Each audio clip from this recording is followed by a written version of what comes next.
All right. All right. Welcome back to 24 Frames of Paradise. I'm Carl Johnson, I'm Pedro Malacas. and we're in Costa Rica, beautiful Paraíso here. Paraíso, sí, sí. I'm a filmmaker. Pedro's a filmmaker and portrait photographer. Yeah.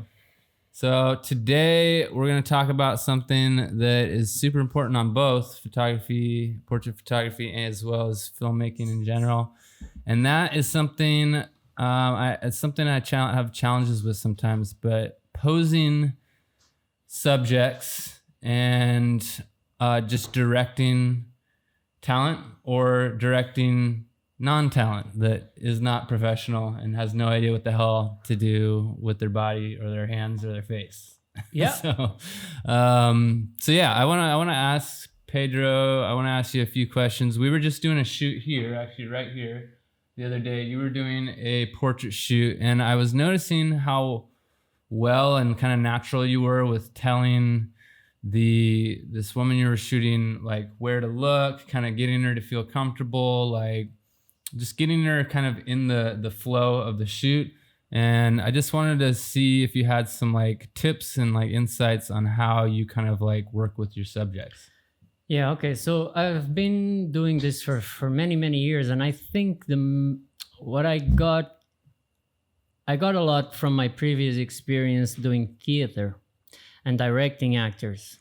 So this is something I've done before a long time ago, and it really helps a lot. And then with photography, I learned by doing, and I learned by looking at other photographers doing this. So I usually have this feeling that the first part of the shoot would be just like breaking stone, like getting the person comfortable and even a little bit tired if possible, which is weird to say. Because if you are very aware of things, you're always thinking about being self-conscious. But if you start to get a little bit tired and a little bit lost, you start to let go. And you start to, okay. You start to have this okay thing. And you become more natural. So in the beginning, I always talk to, let's give the example of the shoot we did here. This person, she didn't have a lot of experience, or maybe none, posing. So what I usually tell people is like that the body should be grounded. I call it like anchoring, which is feel your weight. And if you move all your weight to one leg, just assume that it's this leg that is holding everything. And then I say that, okay, move it to your weight to one leg, and now move it to the other. And now when you put, let's say, one hand in the pocket, just go all the way. Don't stay in the middle. Finish your movements.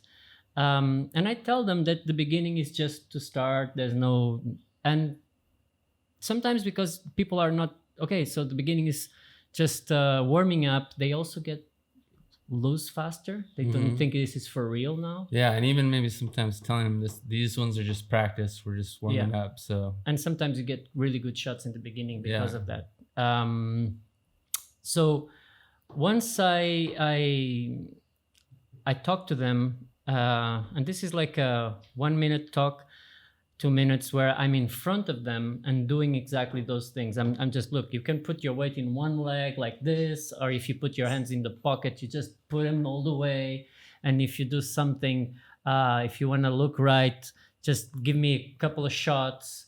And I also tell them like, okay, you strike a pose and it's a good one. I take 2 shots, 3 shots, and you can move to another one. So people are changing poses constantly. And the thing is, in the beginning, they don't really get it, but they will start to get it. And if I really think, okay, this pose is amazing and I need to move a little bit to one side, and I say, oh, stay there. And they stay. And then another thing that happens always is I need to remind them constantly to breathe, because they become a little bit anxious. And then I say, okay, time to breathe, shake your body again. And they, oh, fuck, yeah, thank you. Yeah, it's weird. It's like when you go to the dentist and you're like tense and then it goes away, and you're like, Yeah. so. Or at least I do that. So there's a little bit of all this little things, and I'm not even talking about the trickery now, because sometimes you have like little tricks to.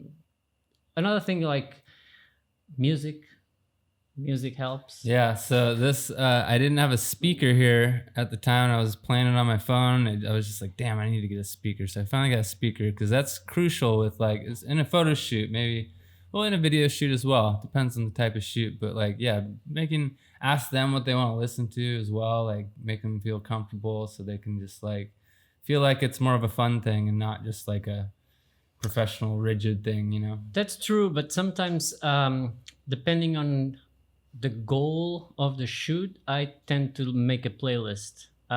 So I can go super depressed with Anthony and the Johnsons, and someone was looking at me like, oh God. Or you just put something, you go old school Jane's Addiction, and you have a different mood.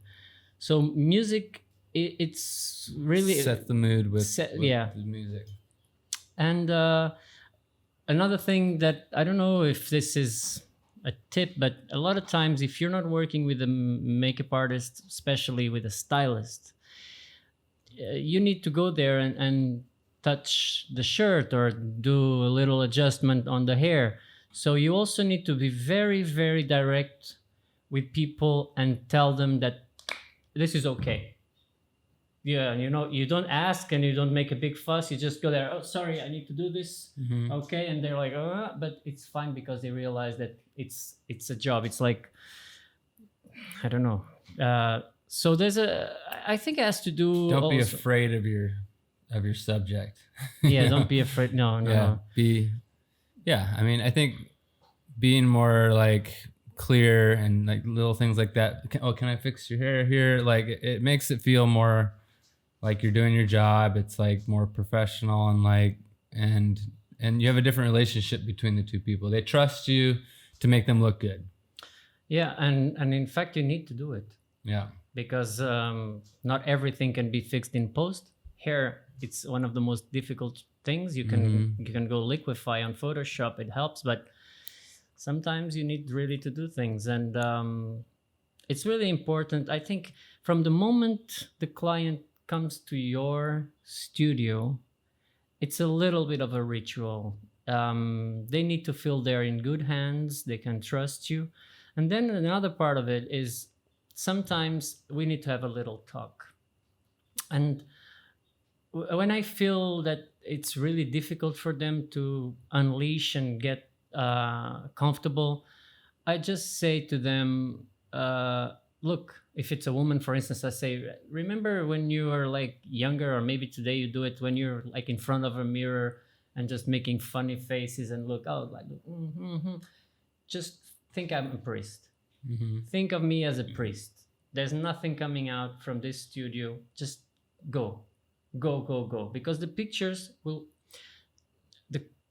the result, the better result we will get if you do that. Yeah, if you just experiment and like have fun, be playful, and try different things, because there's always going to be shots that don't work, and you know, but in order to get to the shots that do work, you got to go through all those different kind of looks and, you know, movements. Like, I mean, with video, it's, I think you kind of touched on it, but like getting those between the shot moments, I find are almost always the best. Yes. I just had a shoot the other day. I was shooting this woman on the beach, and like when, you know, we got some good shots of her like ready, let's go, you know, but like I made a point that when she was kind of getting ready for that shot, I was rolling. And those were some of her favorite shots. Exactly. Because those were genuine, you know, she was doing her thing. She wasn't thinking about the camera, you know, it was like, just shoot as much as you can, roll as much as you can. Because it's even in like interviews too, like there's kind of that tactic where they'll leave long pauses, you know, after asking something, and they're done talking, and it's those in between moments where like the really good stuff comes out, and to make sure you're still rolling or ready to take that, you know, that photo. I'm going to say, man, it's so true what you're saying. The best pictures most of the time it's in those in between poses. Unless it's a model. And maybe it's a little different. It's true but it's you don't get as many in between moments because they go from one to another and all of them look good. So you're like, okay, you kind of forget that there's this little that we have these little jewels in between the poses. So what I'm trying to say is like,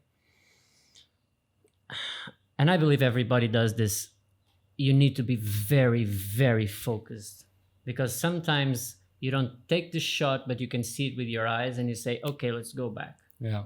Let's go back and do that movement again. It will be, maybe it's not natural anymore, but at least you're trying to.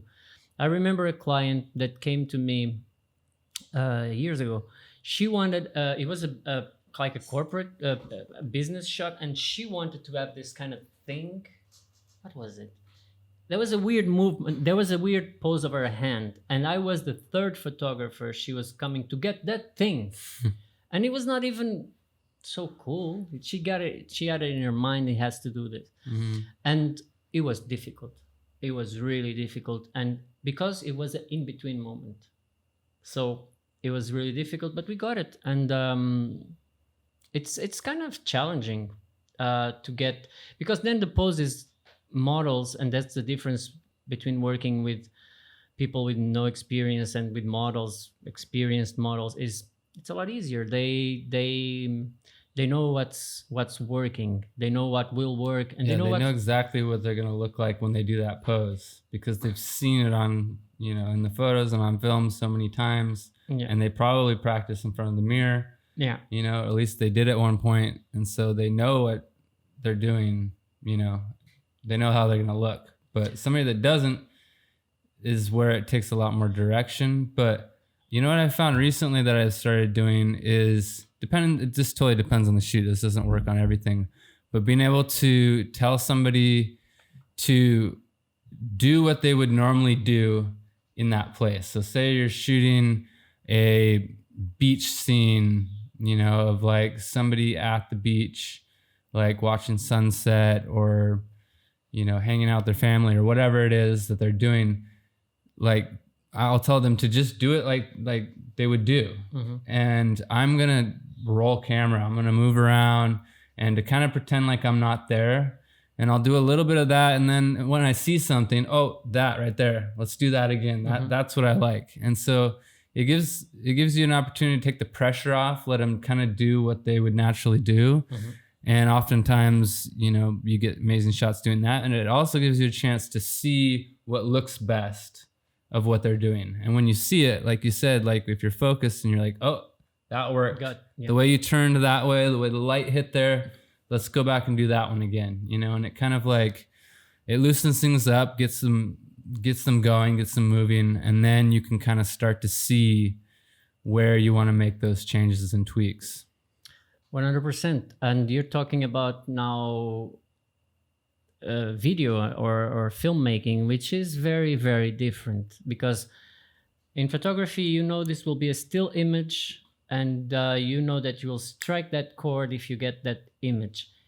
In video, you kind of you need to learn how to evaluate movement, and it's different. But I think, although these are different things, the process is similar in a way, because instead of fixating yourself in a single image, you're fixating yourself in single moments.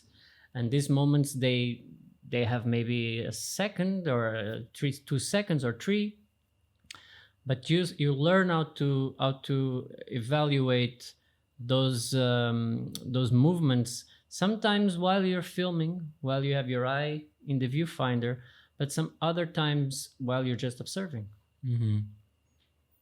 So it is different. And even with shooting film, like you're in the end, in the final edit, you're only using snippets of that. Like you might roll for like a minute straight and you're only going to use like 3 seconds or something out of it. So in some ways there's maybe a little bit more room for error, because you have like this whole segment and you're still just taking a moment out of that, you know. It's interesting showing clients afterwards. With photos, it's pretty quick and easy to show them, you know, like the photos as you're going. But with video, like, you know, you want to show them what's going on, and there's this like whole long thing, and maybe there's only a small little snippet that you're actually going to use and is actually gold, but they see the whole thing and they're like, I don't know, like this doesn't quite work. But they don't think about it in the final product, you know. Like every shot that I roll, only a little segment's going to make the cut, you know. It's a very different, the perception. And you're talking about the client being the one that is being shot.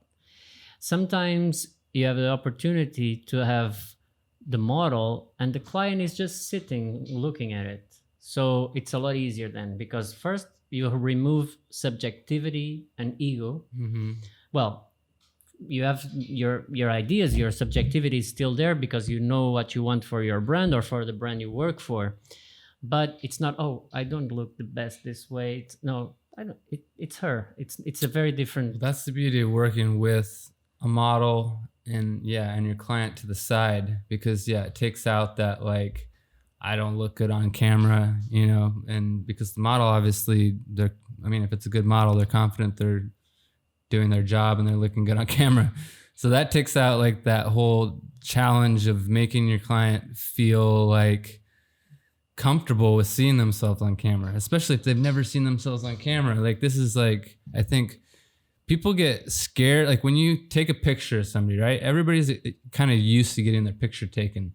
But when they realize that you're recording, you know, it's that first response. Like if you're like, they don't know you're recording a video. Like, are you recording a video? Yeah. And all of a sudden they get really uncomfortable. Yeah, so like, yeah. Self-consciousness. So I feel like dealing with video, if you're shooting, you know, your client, there's a lot of like talking them up. Like, no, you look great. Like this looks amazing. And they're getting very critical of themselves. Or you get an amazing shot that you think that looks amazing. Probably everybody else does too. And you put it in the edit. But then when they see it, they're like, oh no, I look terrible there. Man, that's the story. It's very subjective, but that's the story of my life. Every time I have to work with a woman above 40. When I put the pictures on the screen for them to see, they're like, oh. And then we need to talk. And then we need to talk because it's you have a big light illuminating your face. And you're 41, 42, 43, you start to have some wrinkles. And probably when you look at yourself in the mirror, you're moving. So there's this motion. But if it's a still image with good lighting on you, you will notice some things that you maybe are not so much aware of. Well, cameras now, with how high definition everything is, you see it even more than you did back when like things were, at least like say in video, when you saw everything at 720 and now you see it at 4K. It's like it's too much resolution for the human face sometimes. Yeah, but you can really. I had some cases where I really open an image in Photoshop and I start working in front of the client, just for her to see. Oh, okay. Because there's of course retouching to be done. Yeah. And retouching, I don't like to make it unnatural. I like to keep everything as it is, but you can soften things and it's not like you don't really look.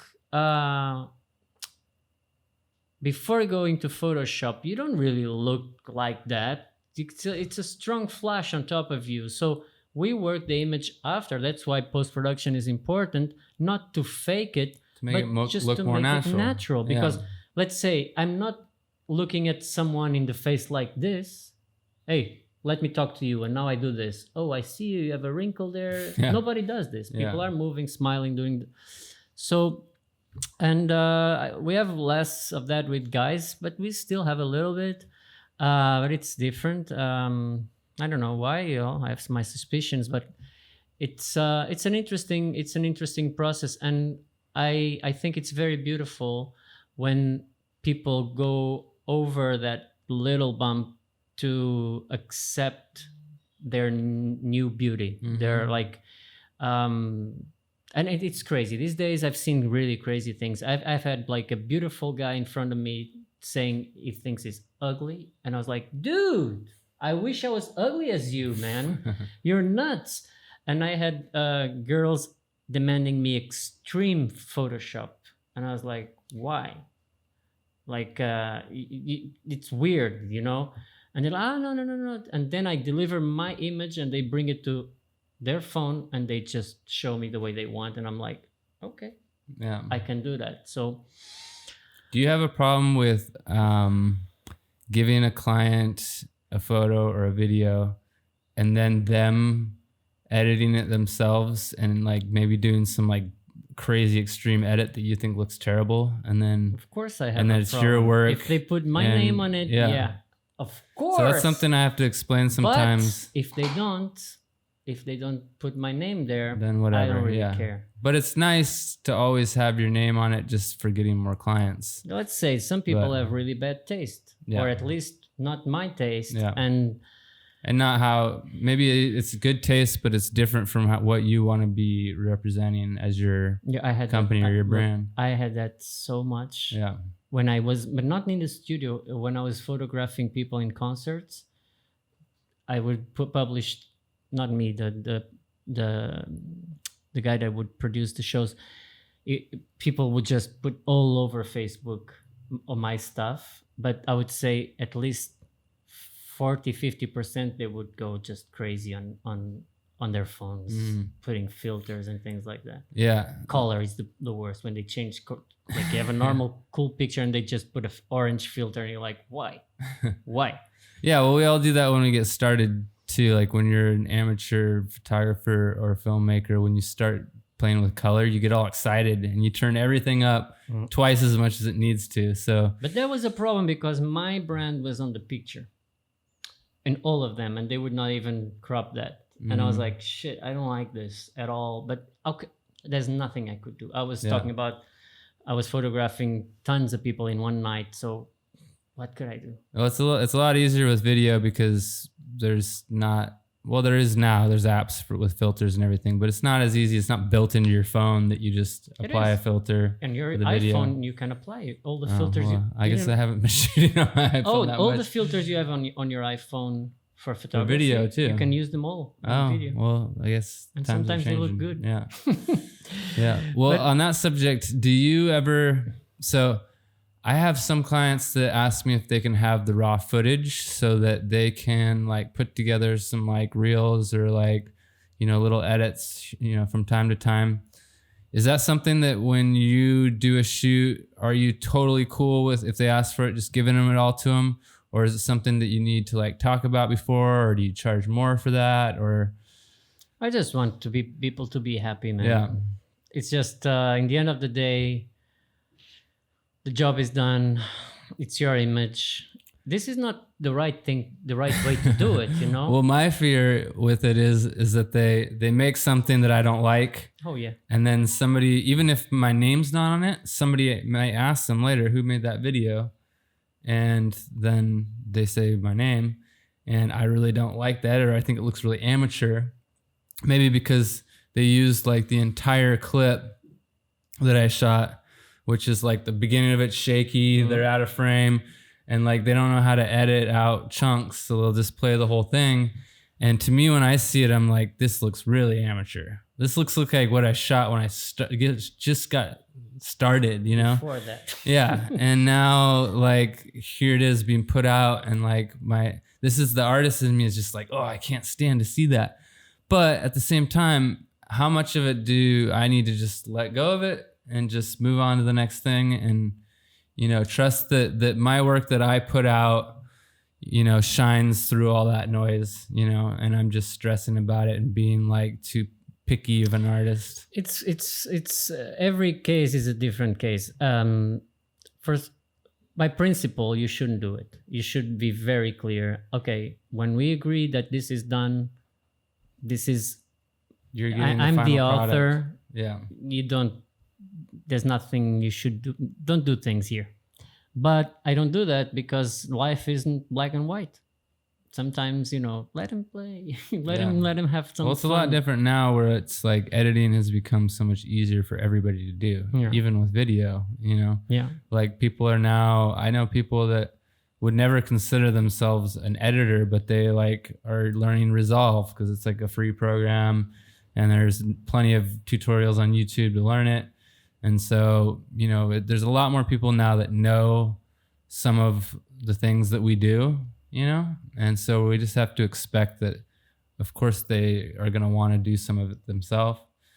But I think it's something that you should probably talk about in the beginning. Ask them maybe, are you going to want just the final video that you're hiring me to make, or are you going to want all the raw footage? And explain to them, you know, if you want the raw footage, one, it's going to take me a lot longer. I'm going to have to either upload it all. Am I going to be hosting it for you on my Google Drive that I have to pay for? Or, you know, like it's always more work to do that. And then they might be hitting you up asking you, oh, I can't download this file. It's 4K. It's too big. Or when I post it, it looks terrible on Instagram. So now it's like, okay, now I have to teach them how to export it or how to edit it. It's more work. Compress it. So I think that that's part of a consultation in the beginning. If you do want that, just know I'm going to charge extra if you want all the raw files, and this is how I'm going to give it to you. And when you get it, you know, it's up to you to deal with. If you want help with it, you know, I have a fee for consulting, because you might spend an hour with somebody to explain them how to freaking post it or download it. I get people that don't even know how to download it, you know, and it's like I have to teach basic computer skills sometimes. Yeah, but sometimes, you know, sometimes this comes as part of the job, and you're just okay. And I know, I'm sure you do that, and I deal with it, but I think I'm gonna start charging because I'm starting to get annoyed with it. Yeah, because when you start to have more work, it really takes your time. Yeah, I just don't have the time for it, and I feel like it's information that I've spent many hours like online researching and learning and perfecting. This is a skill that takes years to understand and know how to do. So why should I not be getting compensated for my expertise in this? I agree you know? with you. I agree with you. I'm just saying a lot of times it's not, we don't live in the ideal world, and people don't know why you're doing that. I'm like, wow. But if you do charge for it, then they might not even ask you. So it saves you having to deal with all that. They're like, oh, if I'm gonna have to pay for this, maybe I'll just search on Google, how do I upload a video, instead of hitting me up every single time they have a question that they could just type into Google. Yeah, I think it's like opening some things is like opening a phone book. You'll be dealing with a lot of different people. They all have their weirdness things, and you have your own things. So sometimes it's not a perfect match, and you just need to adapt. By each case is a different case, but in general, no, don't play with my photos or with my edit, because when I deliver, we have an agreement. You're happy, I'm happy. So why would you change this? Yeah. What happens if you send them the photos or the edit, and you think the photos or the video look amazing, and they think that they look terrible in all of it? What do you do? Well, first of all, I'll ask him, what screen do you use? Because I had this happening a few times, and then I meet these people, and they're like, oh, in your screen it looks amazing. I say, yeah. Yeah, that's a challenging thing. We're all viewing, every single screen shows things so differently. It's like between my screen, I have like a 4K OLED screen. When I look at it, it looks phenomenal. Yeah. And then I look at it on my girlfriend's super old MacBook Air, and I'm just like, whoa, that doesn't look good. And if you have a 4K monitor and you go to HD monitor, something that looked amazing 10 years ago, the HD, we're like, what? Now it looks like fuzzy. Yeah. And so I think that's a good point of like, I don't always do this, but I try to remind myself to do it, is to check my work on different screens, especially on my phone. That's an easy one, because I can like post something on like on YouTube or put it in my Google Drive and look at it on my phone afterwards, because I can. A lot of people have iPhones these days, and really a lot of the like Androids have fairly similar screens. So, and most people are seeing your work on their phones now. So and they enhance. And it actually makes it better for flaws because the screen's so small, you don't notice those like little details as much. So that's the first thing I ask. And what was the question? What do I do when people? Oh, and then if they say, "Oh, I don't know, I think the image is a little bit cold. Can you just But what about? I'm more speaking of like how their faces, like how they look. Like if they say, "Oh, I think I look really bad that day." Yeah, you should go to a doctor and make an appointment with a plastic surgeon. No, it's not like that. It's like when I do the shoot, I always try to look through the pictures with the client immediately before he leaves. Yeah, that's a good practice to get in, to saves show time. people as you go. This saves time because you are next to him or to her, and you see, he will tell you, "Oh, I really like this one, no, this one, yes, no. So I make a first draft folder and I bring all the ones that are cool to that folder, and then we go from second draft, and then okay, here we're going to have almost the final thing. So now he wants 5 images, and the last one we'll have 5 images, and now we have on the second draft folder we have like 10.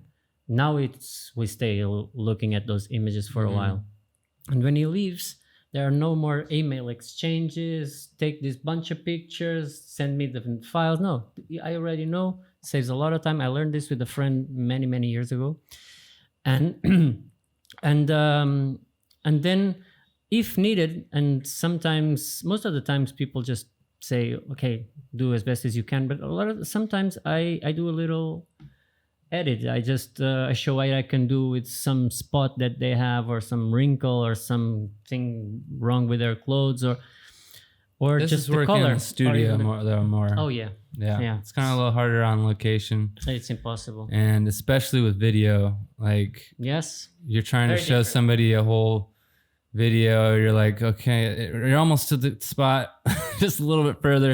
And unfortunately on cameras, it's not easy to like quickly like fast forward and like stop. Like cameras don't really make it super easy to like pinpoint places in videos on camera, you know? Maybe with like certain external monitors. Like some timestamps where you can just. Yeah. I remember when the Sony is not even very the old good with cameras, that. when I was recording many years ago skateboarding, you would have a button on the Sony VX1000 where you just click when you say, "Okay, this is cool." You click it, and it would. With It's a mark. timestamp? Oh, wow. I wish there was like a little dial that you could scrub through with the dial. Oh yeah. So you could boom and hit the dial and it plays. Like on this camera, it's like you got to push this little button and it starts fast forwarding, and then you push again to go faster. Oh, you missed it, so you got to push the middle button to stop and then rewind. It's not And ideal. it takes forever. And trying to show a client, like I oftentimes don't have the time. And you I'm don't on want like a to time break- crunch. You don't want to break the rhythm of it. Yeah. But I do try to show them something, because I think you're right. Like once they get to kind of see, like especially if you got a good shot, it gets them like motivated. If you know you got a good shot, just show them really quick, you know? And if they see, "Oh, wow, that's beautiful." Yeah. Like then they start to get a little more confident, and I feel That's like they true. get in the flow a little bit more. That was something that annoyed me about not being able to show slow motion on camera. So I do have S&Q mode on my camera that slows it down in camera, but it does it at a lower bit rate, and so the quality is lower if you shoot in that even mode. looking at the screen. Yeah, it just, for some reason, I don't know why, but it shoots it in a lower bit rate, and so your final product is much lower than if you were to shoot in just 60 or 120 frames per second and slow it down in post. Much higher bit rate. I learned that the hard way, but it sucks because I want to show the person when I'm shooting, if it was a slow motion clip, because it always looks amazing, Yes. you know? Yes. So I'm thinking Motivation. maybe every once in a while I'll flip to S&Q mode, do the shot again so I can show them, even if I know I'm not going to use that one clip, or maybe I'll still use it, but it's not going to be maybe the best one, and then flip back to. And again, this is one of the things when you work with people, that when you're filming or photographing the client or the model, so the model doesn't have to look at it.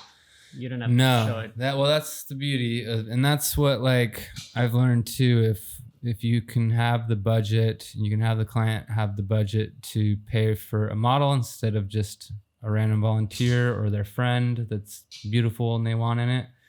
It saves so much time to just pay for the model. They know what they're doing. If you're listening, put some money aside to pay for the models. Oh, it's life changing when you work with models. It's so much easier. Your job is half as much. You just tell them the look that you want. Obviously, not all models, I'm assuming, are as good at it than others, but they're definitely generally better at it than somebody that has no idea what they're doing. Yeah. And they just do it. Yeah, and they know exactly. And they might know better than you. That's something you were talking before that I wanted to talk, and then you went. Models not only are aware of poses and all that, but they are aware of the poses and the style and the mood that is being used in our time. If you look at pictures from the 70s, 80s, 90s, the poses change. So you don't want a model today, unless you're going for that type of look, that strikes poses from the 70s, because it will look super weird. So models, especially in fashion and all that, that's their job. So they're watching a lot of friends, colleagues, a lot of the industry where they work. They have the sense of what's going on at the moment. So that's another story. That's another part that, because sometimes it happened to me a few times. You're photographing people like they're older now, but they were models, and now they're doing some shoots. They were like 10 years. They stopped because they had kids, and then they come back and they do the old style. Oh God, oh God. Yeah, I hadn't really thought about that. Oh God, I remember a particular case with like, oh, I'm back in the 80s now. This woman just and I was like, yeah. And I was like, well, this is not really what we need. And it was very difficult to get out of that loophole. Very difficult. But you know. Yeah, working with the younger models, they know what's up. They're on TikTok. They're watching what's trending and what looks. But one thing we're talking here is like, it seems the way we're talking that we might get annoyed or with this difficulties. But no, in fact, this is very, very good for me. I love to do it, and I'm sure you do, because it's like you're giving someone a new skill. Of course, you might not be using it, but it's a nice moment to learn stuff, and they will learn, you will learn. So although sometimes we face these little things, and I'm talking to someone that is listening and thinking about doing a photo shoot with Carl, me, or someone in other parts of the world. Oh, please don't be scared of this, because this can be extremely fun. This can be, in fact, a really pleasant day.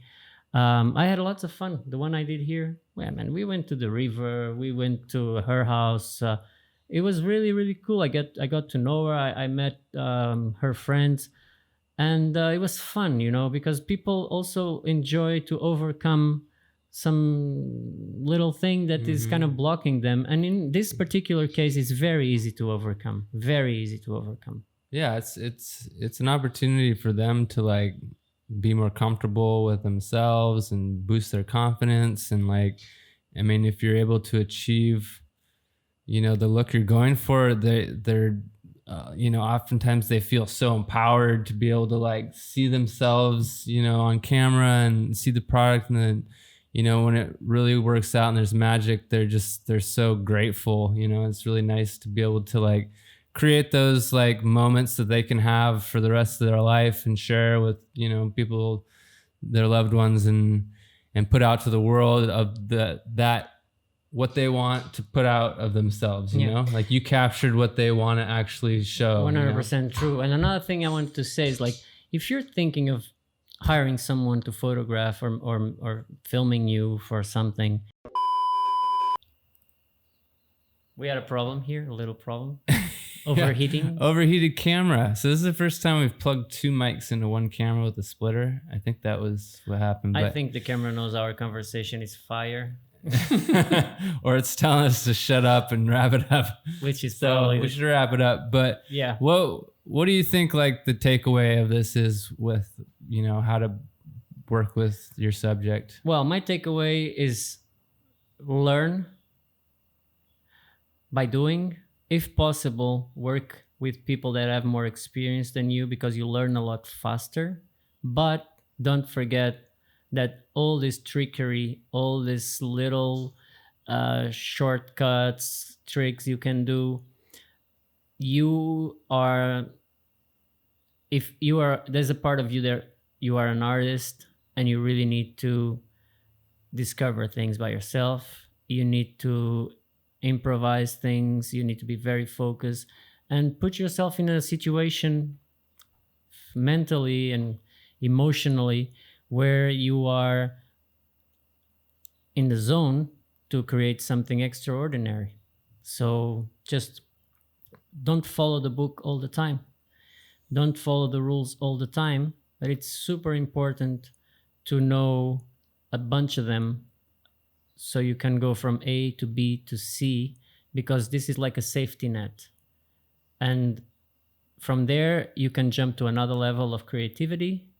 But if it's not your day, you can always finish the day with a really good-looking, professional-looking set of images, still images or moving images, right?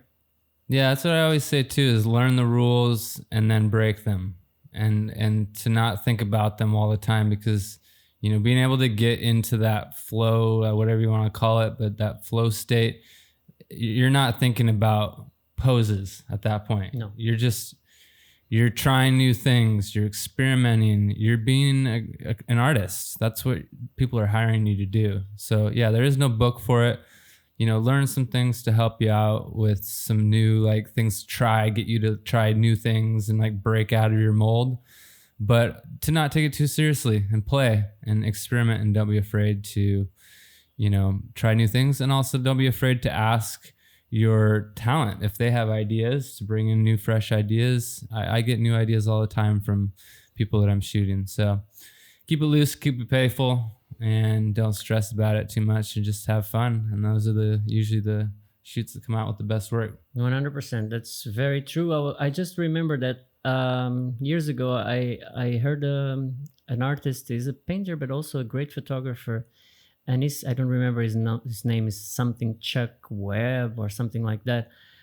I forgot his name. And he said that in photography is the art form that is more difficult to have your own signature. And I believe that's true, but it's possible. So if you keep going from block to block to block, like if you have your own strategy, you'll end up doing very similar work. And it's not, you need to set yourself to have some accidents, but good ones. So it's like a thin line, but I think it's good under that thin line to have a safety net. That's what I wanted to say. Yeah, once you find your style, not everybody's going to like your style, but the people that like that style are going to come to you. Yeah. And then you get to work with people that are actually more trusting in your artistic view of it, and you're not just like always kind of like on the opposite end. So the more you just do your own thing, the more you get better people to work with that like what you do. Yeah, that's so true. So guys, I think that's it for this one. Thank you so much again for listening to us and being here.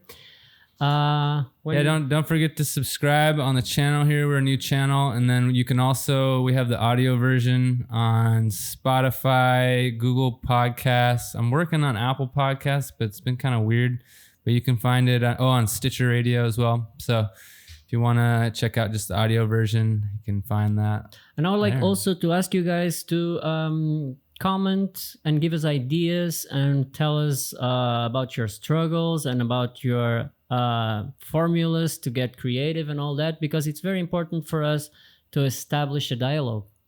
So thank you so much, and don't forget to subscribe. See you soon. See you guys later. Bye bye.